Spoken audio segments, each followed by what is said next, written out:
How's everybody doing tonight? Hey, it's been a couple weeks since we've talked and been on here, so I hope all are doing. Here's our dogs. Everybody say hi. Puppies. No.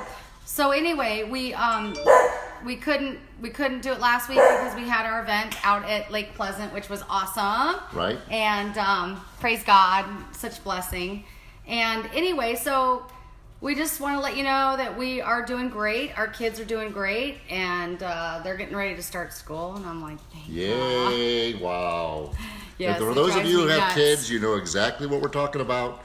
Especially those who are about ready to go back to school, because we start to get that break during the day. And we're self-employed, so I'm home when I can be. We do work a lot, but when the kids are gone, we get some free time at home, and it's kind of nice. Well, they've been up since till 2:30 in the morning, yes. And we don't have a split floor plan. Right. So it's like I'm up, and the dogs. We have 4 dogs, so like they get out of the room, so they open the door. Then when they come back, I have to get up and shut it. And then not shut it, but crack it, or else I'll be scratching on the door. So I've had intermittent sleeping. I get up and go so back 2 a.m. every night, the kids are up doing their things, and we let them because it's summer. They're 15 and 17, and my parents were pretty okay with us, but we're just ready for school to start, so it's all good. Yeah, we're ready for that structure. At least I am. Right. But Absolutely. anyway, so we wanted to go back to kind of when we met. And just talk about when you meet your spouse and when you fall in love and that kind of thing. And how you feel when you first meet somebody. And sometimes you can meet somebody and it doesn't click right away, but most of you, when you first met the person that you're married to now, or you're going to get married to, or you're thinking about getting married to, you have some wonderful thoughts about them, and you cannot see any of their flaws. Right. And you're just all over them, and you want to spend every minute with them, and you want to be on the phone with them and FaceTime. Rachel has a boyfriend, and she FaceTimes him all the time, and it's amazing because our society is so different. When we grew up, because it was like we were on the phone. Remember that? Yeah. So they're on the phone now, but they're seeing each other too, which I think brings a bit of intimacy. That is there for them that we didn't have. But just being on the phone, you're just going, oh, it's just so great talking to you. And they can't say anything wrong. I love your voice. And it's so amazing. And you get married. The euphoria. Yeah. And some of you, start to fall out of that, and you kind of get more used to each other before you get married. And, some of us, get married, and then all the things, life starts to hit, and right. Things start to change. And, we were out to dinner the other night, and we had a gentleman who was talking, and he just turned to me and he asked me a question. He was talking about this gentleman who said that, I don't know. He goes, my wife just isn't, attractive, and I just don't know that if I love her anymore, and then I don't feel in love with her anymore. And I'm just and he looks at me and he goes, so what do you think about that? And what would you say? Right. What do you say? And you really can't say anything, to somebody who's in that mode. You just have to talk to them about their spouse. Why? What's going on? What happened? What's changed? And I think in today's society, what's happening a lot is we change. Mm-hmm. So if Kimberly, 20 years from now, I expect to be just as much in love with her as I am right now, and as I was when we first met. And we definitely go through cycles of, oh, you're great, but boy, there are some times I just don't want to be here with you. Well, so I think I think we all do, and and again, when you're together at first, it's exciting and nothing can irritate you. Then when you get married and you live together, then all of a sudden, things are starting to irritate you that you thought were cute and great before, right? So I think things change. And then if we put God in the center of our relationship and we're growing together in our marriage with God at the center, then He strengthens and grows our marriage, not in a worldly way, in a way that's intimate with God and your spouse. Right. So things have changed with Jay and I totally, since day one. And I completely love him more now than I ever did. But there was a time where you didn't feel that. And then way. I didn't love him at the time when I was walking away, right? Well, but there was times even before that, so then for me too, when she was walking away, I was questioning, well, she's beautiful and stuff, but is that enough? Right. Well, no, it wasn't enough. It was God in my heart that had me pursue her again, and was that hard to do?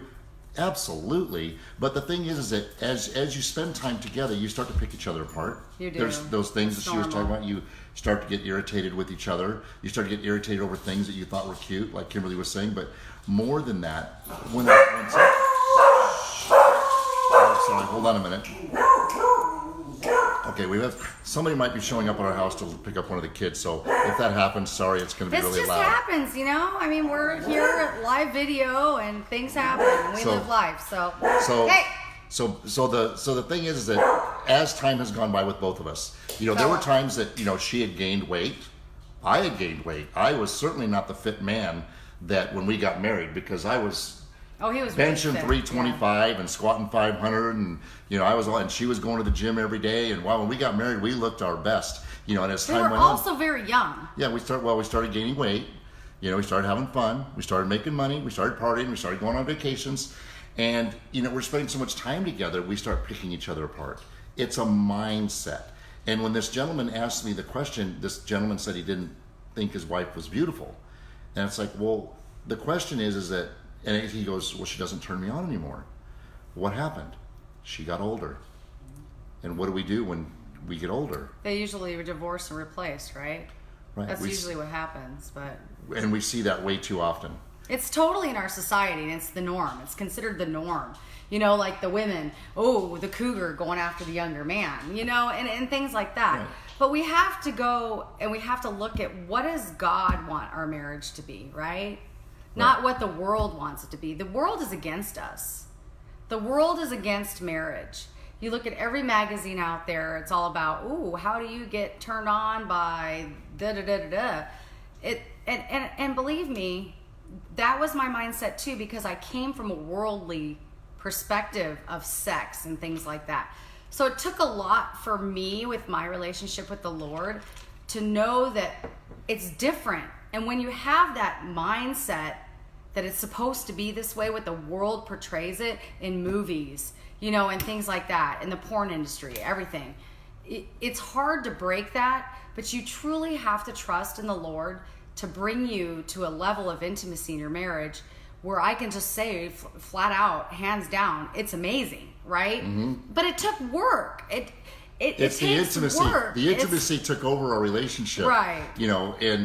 But the things that we were doing wrong was we started picking each other apart. Started saying, well, why did I marry him, or why did I marry her? What's going on? And this gentleman's talking about that he doesn't turn her on anymore, and all this stuff that's just going on.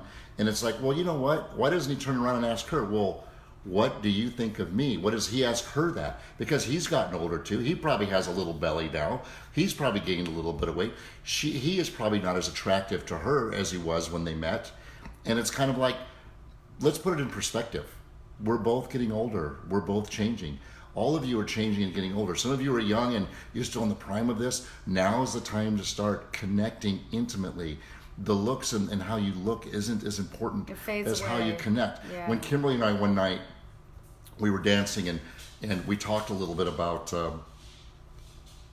how could she do what she did.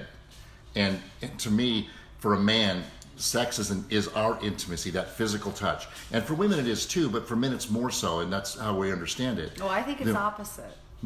Well, no, it's how you're treated, how we talk to you, how we spend time with you. That intimate time is what you guys. Well, not always. Well, not a lot of men can just have sex to have sex. Is So what I'm saying. So the thing is, so that's kind of how I'm thinking about her, and I go, so what brought you back? What made this change? And we're dancing and we're talking.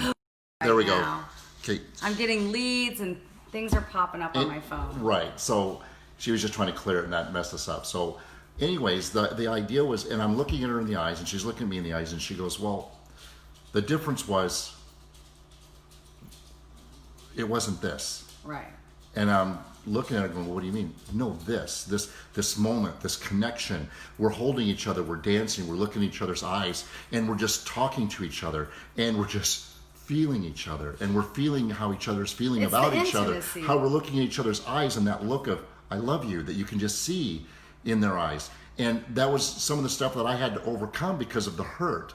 But when she did that, it was like, that was a healing moment for me, right. to know that we are connecting. There's love there. But that was something that had to be completely recreated. Right. Because and for me too, because when I was doing the things I was doing with, pornography and working in the world and making all the money and all that stuff, that was my high. That's when I'm going out having a good time, just what I was doing and making all the money I was making. And that took me away from her, and so when I came home, there was all about, this is how I think the family should be.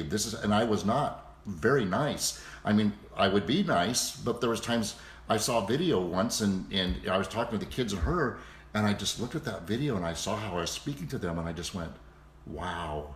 There's that song that Casting Crowns has out, and he's talking about how it must not have been nice. We're broken together, and how hard it must have been to live with me.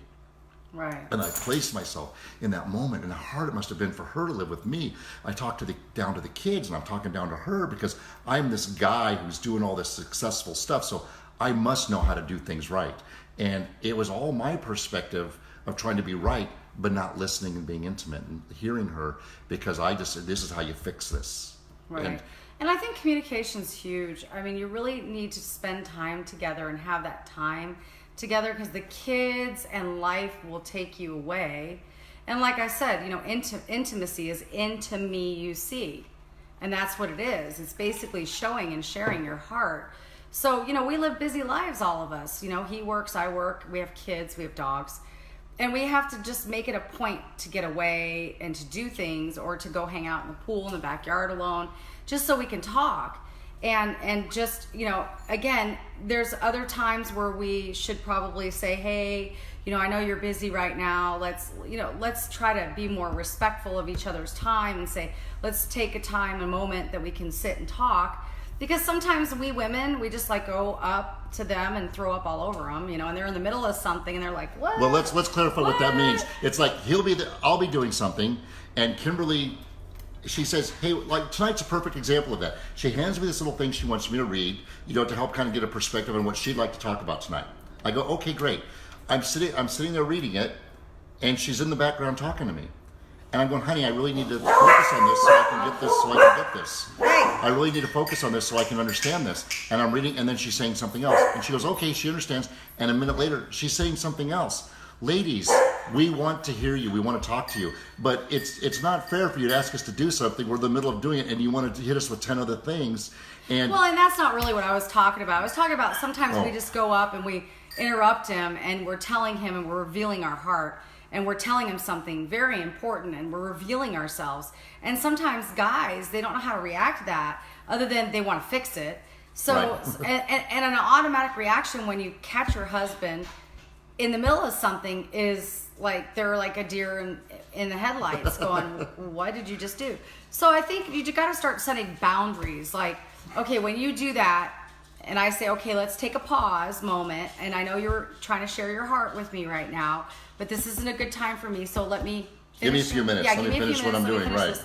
But sometimes we just go, what? Blah, blah, blah, blah, blah, blah, right? And then it's just rude, and we're supposed to treat each other with compassion, and, God gave us each other. We're a gift to each other, and we have to change our perspective on how we feel for one another. And not pick out the flaws, and not pick out all the negative and all the stuff that we think is bad and wrong. And, look at that over there. You know what I mean? It can't be half, 1 foot in, 1 foot out. You have to be all in. And you have to just know that God is guiding you, and He's helping you. You're walking with God, and He will strengthen your relationship. He will do that. It's just automatic when you're both walking with the Lord. And I know some of you don't have that, where maybe one of you is more like walking with the Lord and the other one's not quite sure. And that just takes prayer. Prayer changes everything. So, keep praying for your spouse and your children and everybody, because prayer does work. Right. And a lot of it is reining in your thoughts. Control your thoughts when you start to go negative towards your spouse. We can always pick each other apart. I was a custom home builder for years. I could walk into any home, and the guy could be a great custom home builder, but because of what I did, I could walk in there and I could say, look at that, look at that, look at that, look at that, and I could say, this was not a good job. That's not how I would have done it. And then some other guy who builds houses too will walk through one of my houses and go, look at that, look at that, look at that. I'm looking at him going, no, that's perfect. And he's going, no, it's not. Right. It's all about perspective. And it's all about his perspective versus mine. And we can't do that to each other. We have to be okay with the flaws that we have, because guess what? We're human. We have a lot of them. And it's really awful if that's what we're focused on. And your relationship will absolutely fall apart if you're always focused on the things that's wrong and the negative, and then instead all of a sudden it creates stuff. bitterness and anger, and you gotta think on good thoughts, things that are lovely, things that are good, all the positive things, and once you start changing your perspective, you'll be amazed at how your life will change and the joy and the peace that you have. Right. And these are things that you can do, and God will help you if you ask him to. If you just pray with him and say, Lord, help me to change my perspective. My perspective is awful. I don't like him. I don't like her. It's been a long time since I've even wanted to like him or her. And if you don't step up and want to change, it's not going to get better. Some magic is not going to happen where all of a sudden they're going to come in the house one day and be a completely new person. And that all of a you've sudden always you're going to be wanted. like, oh, I'm so attracted to you. Right. It doesn't work that way. Right. It takes work. And one of the things I learned through the process of what we were going through is that I'm the one who had to change. She was going through what she was going through, and if I'm not changing, it's going to stay the same. And so I chose to make the change. And she changed, not just because of me, but because of who I was being. She saw how God would treat her and how she would treat me when she had God. Because she had God, she was just making bad choices. I had God, I made a lot of bad choices and was making bad choices. And then once we started realizing that with God in the middle, the bad choices start to fade. The good thoughts start to come. And all again, of a sudden, it's full intimacy. Intimacy. So But I want to say something that we were talking about, intimacy, that kind of thing. So guys, get this. Who we are today, when we first met, sex was great. Sex was amazing. Sex was awesome. But nowhere near as it's amazing now, because that intimate connection, right. because of the idea of thoughts that you bring together. It's really crazy, but it is actually better than it's ever been. It's gotten better, and it continues to get better as God gets in the middle of us and creates it. And you could pray for a better sex life. It's okay to go to God and say, yes, God, our sex life absolutely. sucks. Pray together, and agree and own that, you guys, your sex isn't what it used to be, but it can be, and it can be more than you've ever had. All the time. And we do and have. And he has changed it, and it is so true that you cannot look to the world for what it's supposed to be, because it's distorted. It's totally wrong and distorted. Right. So just look to God, look to his word, and help him to strengthen your marriage. And we thank you guys. Share our videos, like them, love them. I know everybody's busy in the summer, and we miss a lot of people on here, but we appreciate you all watching, and we love you, and we'll pray for you, and we'll see you next week. Bye now. Bye.